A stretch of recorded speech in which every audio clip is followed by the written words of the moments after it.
তো hi friend, অনেকেই বলবেন যে রাজ্যের যে মুখ্যমন্ত্রী মমতা বন্দ্যোপাধ্যায় উনি যে সমস্ত প্রকল্পগুলো বলেন সেই প্রকল্পগুলো যে টাকা সে টাকাগুলো দেয় না।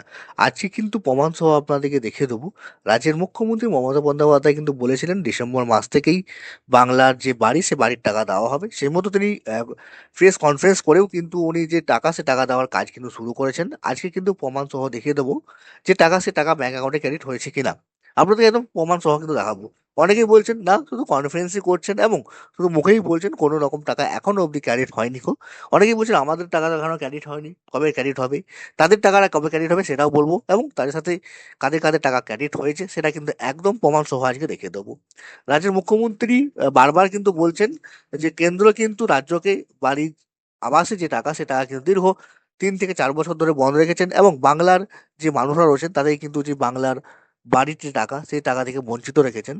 তারপর কিন্তু রাজ্যের মুখ্যমন্ত্রী মমতা বন্দ্যোপাধ্যায় নিজের উদ্যোগে বাংলার বাড়ির যে প্রকল্প সে প্রকল্প সূচনা করেন এবং বাংলা বাড়ির যে টাকা সে টাকা কিন্তু দিতে শুরু করেন।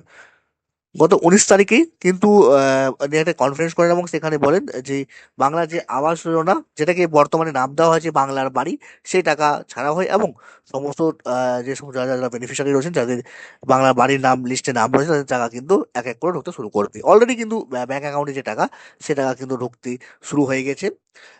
আপনাদের সেই তার যে প্রমাণ সেই প্রমাণটাও কিন্তু আপনাদের দেখিয়ে দিচ্ছি। দেখুন অন স্ক্রিনে একটা স্ক্রিনে একটা এই মুহূর্তে একটা স্ক্রিনশট রয়েছে। ওনার যে 60,000 টাকা সেই 60,000 টাকা কিন্তু ব্যাংক অ্যাকাউন্টে কিন্তু ক্রেডিট হয়ে গেছে। দেখতে পাচ্ছেন ওপরেই যে 60,000 টাকা বাড়ির বাংলার বাড়ির যে টাকা সেই টাকা কিন্তু ক্রেডিট হয়ে গেছে। ওপরে কিন্তু স্ক্রিনশটটা অবশ্যই আপনি দেখতে পাচ্ছেন। এরই সাথে সাথে আরো একটা এসএমএস আপনাকে দেখাচ্ছি যে এই টাকা ঢোকার পর সেই এসএমএসটিও কিন্তু এসেছিল। এখানে দেখুন লেখা রয়েছে, আপনি পশ্চিমবঙ্গ সরকারের নিজস্ব তহবিল থেকে বাংলার বাড়ি গ্রামীণ গৃহ নির্মাণের জন্য 1,20,000 টাকার আর্থিক অনুদান পেয়েছেন।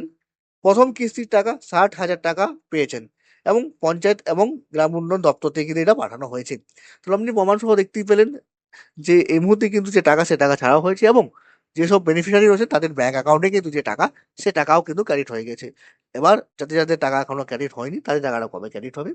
অনেকেরই কিন্তু আপনার যে ডকুমেন্টস রয়েছে সেই ডকুমেন্টসের ভেরিফিকেশন একটু লেট হচ্ছে। যার জন্যই কিন্তু তাদের টাকা এখনো ক্রেডিট হয়নি।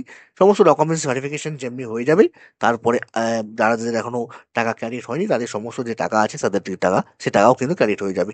এবং এর সাথে সাথে আরো একটি রাজ্যের মুখ্যমন্ত্রী কথা বলেছেন, যাদের যাদের নাম এখনো লিস্টে আসেনি তাদেরকে মন খারাপ করার দরকার নেই। পরবর্তীতেও কিন্তু তাদের যে নাম আছে সেই নাম কিন্তু অবশ্যই যারা যোগ্য রয়েছে যাদের বাড়ি নেই তাদের অবশ্যই নাম কিন্তু আসবে।